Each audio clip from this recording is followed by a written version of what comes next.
जानते हैं कि एक ऐसी भूमि है जहां इजिप्ट से भी अधिक पिरामिड्स हैं। सूडान के रेगिस्तानों में छुपा हुआ प्राचीन किंगडम ऑफ कुश सदियों तक फला फूला। ये भव्य पिरामिड्स एक भूले हुए अफ्रीकन सुपर पावर की कहानी बयां करते हैं। आइए नूबिया के रहस्यों की खोज में हमारे साथ जुड़े।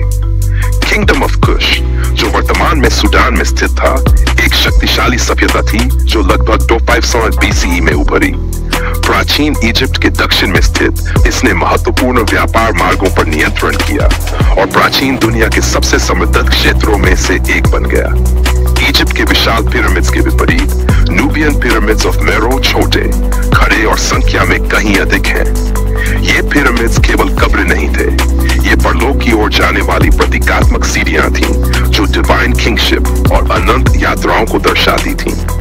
बलुआ पत्थर से निर्मित प्रत्येक पिरामिड के शीर्ष पर एक कैपस्टोन होता था, जिसे अक्सर सूरज की चमक को प्रतिबिंबित करने के लिए सोने से मढ़ा जाता था। इनके अंदर खजाने और सेक्रेड टेक्स्ट रखे जाते थे। इजिप्शियन कल्चर से गहरे प्रभावित होने के बावजूद नूबियन पिरामिड्स की अपनी विशिष्ट शैली थी, जिसमें उनकी खड़ी संरचना और उनके आधार पर बने मंदिर शामिल हैं।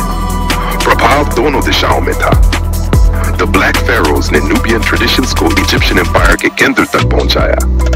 सदियों तक नूबिया की विरासत इजिप्ट की छाया में रही। 19वीं सदी में फिर से खोजे जाने पर इसने नई रुचि को जन्म दिया। आर्कियोलॉजिस्ट शिलालेखों से लेकर खजानों तक नई खोजें कर रहे हैं। ये खोजें इतिहास को फिर से लिख रही हैं।